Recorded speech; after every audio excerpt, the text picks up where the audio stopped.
নমস্কার দর্শক বন্ধুরা, বৈশাখ মাসে অমাবস্যা ইংরাজি 2026 সাল ও বাংলা 1433 বঙ্গাব্দে কত তারিখে পড়েছে এর পূর্ণাঙ্গ সময়সূচি, এই দিন গঙ্গা স্নান ও দানে শুভ সময় কখন থাকবে, অমাবস্যার নিশি পালন, পূজা, ব্রত, বিভিন্ন বিধি প্রতিকার সম্পর্কিত বিস্তারিত প্রতিবেদন আজকের এ পর্বে আপনারা দেখবেন। আশা রাখি সকলে ঈশ্বরের আশীর্বাদে ভালো আছেন।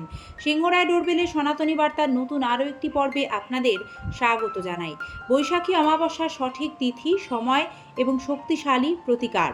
2026 সাল ও বাংলা 1433 বঙ্গাব্দে বৈশাখ অমাবস্যা ইংরাজি 17ই এপ্রিল, বাংলা 3 বৈশাখ শুক্রবার পালিত হবে। অমাবস্যা তিথি শুরু হচ্ছে 16ই এপ্রিল রাত 8টা বেজে 11 মিনিটে এবং 17ই এপ্রিল বিকেল 5টা বেজে 11 মিনিট পর্যন্ত চলবে বৈশাখী অমাবস্যার তিথি। এমতো অবস্থায় উদয়া তিথি 17ই এপ্রিল পড়ছে, তাই এই দিন বৈশাখী অমাবস্যার উপবাস পালন, স্নান, তর্পণ, দান করা শুভ।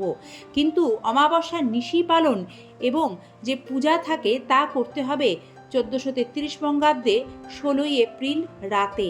এর কারণ, যে কোনো অমাবস্যা তিথিতে যে কালী পুজো হয় তা রাতে পালন করা হয়।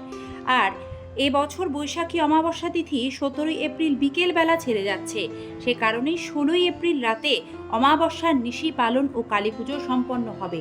এবার আমরা জেনে নেব গৃহস্থের কল্যাণে বৈশাখী অমাবস্যায় কোন কাজগুলি অবশ্যই করবেন এবং যে কাজগুলি ভুল করেও করবেন না। দর্শক বন্ধুরা, ভগবান বিষ্ণুর অত্যন্ত প্রিয় এই বৈশাখ মাস আর বৈশাখের অমাবস্যা তিথি সে কারণে সনাতন ধর্মে অত্যন্ত গুরুত্বপূর্ণ তাৎপর্য বহন করে। এই দিনটি স্নান, প্রার্থনা, পূজা অর্চনা, পিতৃপুরুষদের উদ্দেশ্যে তর্পণ, দান করার জন্য অত্যন্ত শুভ বলে বিবেচিত হয়। আর শাস্ত্রজ্ঞরা বলেন, এই পবিত্র তিথিতে কয়েকটি নিয়ম পালন করলে গৃহস্থের কল্যাণ হয়, সারা বছর তা সুফল ভোগ করা যায়। বৈশাখ মাসকে স্বয়ং সংযম, সেবা ও দানের মাস হিসেবে ধরা হয়। ফলস্বরূপ এ মাসের অমাবস্যার তাৎপর্য আরও অনেক বেশি। ভগবান লক্ষ্মী নারায়ণের আশীর্বাদ লাভ, পূর্বপুরুষদের আত্মার শান্তি এবং জীবনের সুখ ও সমৃদ্ধি লাভের জন্য বৈশাখী অমাবস্যার দিনটি অত্যন্ত শুভ বলে বিবেচিত হয়। বৈশাখী অমাবস্যার দিন খুব ভোরে ঘুম থেকে উঠে স্নান করে নিন। বাড়ির সামনে গঙ্গা থাকলে গঙ্গা স্নান সম্পন্ন করুন, না থাকলে স্নানের জলে গঙ্গা জল মিশিয়ে স্নান করুন। এটি চিরাচরিত রীতি। অমাবস্যায় গঙ্গা স্নান করলে তার বহু সুফল লাভ করা যায়। স্নান করার পর পরিষ্কার বস্ত্র পরুন। তারপর যথাযথ রীতি অনুসারে বাড়িতে নিত্য পুজো করার সময় ভগবান শ্রী বিষ্ণু ও দেবী লক্ষ্মীর পূজা করুন। প্রদীপ, ধূপ, ফুল, শ্রী হরিচরণে তুলসীপত্র নৈবেদ্য নিবেদন করুন। এক্ষেত্রে খেয়াল রাখবেন, অমাবস্যার দিন তুলসী পাতা তুলতে নেই, তাই সেই তুলসী পাতা আগে থেকেই নির্দিষ্ট নিয়মে তুলে রাখবেন। পূর্বপুরুষদের উদ্দেশ্যে তর্পণ নিবেদন করে এই রীতি পালন করুন, পিতৃদোষ খণ্ডন হবে। তর্পণের জন্য দক্ষিণ দিকে মুখ করে কালো তিল, কুশ ঘাস, জল এবং কাঁচা দুধ ব্যবহার করুন। পূর্বপুরুষদের শান্তির জন্য ভক্তি ভরে ঈশ্বরের কাছে প্রার্থনা করুন। শ্রী হরি কৃপায় পূর্বপুরুষদের আত্মা শান্তি পাবে, আপনার গ্রহছকে থাকা পিতৃদোষ কাটবে। ধর্মীয় বিশ্বাস অনুসারে শনির দশা কমাতে অমাবস্যার সন্ধ্যায় অশ্বত্থ গাছের নিচে প্রদীপ জ্বালালে ভালো ফল পাওয়া যায়। অশ্বত্থ গাছকে পূর্বপুরুষ ও দেবতাদের বাসস্থান বলেও মনে করা হয়। তাই বৈশাখী অমাবস্যার সন্ধ্যায় অশ্বত্থ গাছের নিচে মাটির প্রদীপে তিল তেল অথবা সর্ষের তেল ঢেলে প্রদীপ জ্বালিয়ে আসুন। প্রদীপ জ্বালানোর পর আর পেছন ফিরে তাকাবেন না। এটি আর্থিক সমৃদ্ধি আনবে, গ্রহদোষ কাটাবে, বাস্তু দোষও খণ্ডন করবে, জীবনে জটিল সমস্যা থেকে মুক্তি পাবেন। বৈশাখী অমাবস্যায় কি কি দান করতে হয়? সনাতন ঐতিহ্যে দানকে অন্যতম শ্রেষ্ঠ পুণ্যকর্ম হিসেবে গণ্য করা হয়। খাদ্য ও জল দান বিশেষত বৈশাখ অমাবস্যায় সবচেয়ে শুভ বলে বিবেচিত হয়। বলা হয়ে থাকে, এই অমাবস্যার দিন ক্ষুধার্তকে আহার ও তৃষ্ণার্তকে জল দান করলে কোনো তীর্থস্থান, তীর্থযাত্রার পুণ্য ফলের সমান ফল পাওয়া যায়।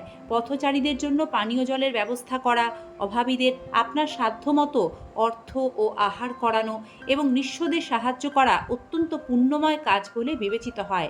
এছাড়াও দর্শক বন্ধুরা, বৈশাখী অমাবস্যায় চাল, চিনি, দুধ, দই ও ঠান্ডা খাবার দান করা অত্যন্ত শুভ বলে মনে করা হয়।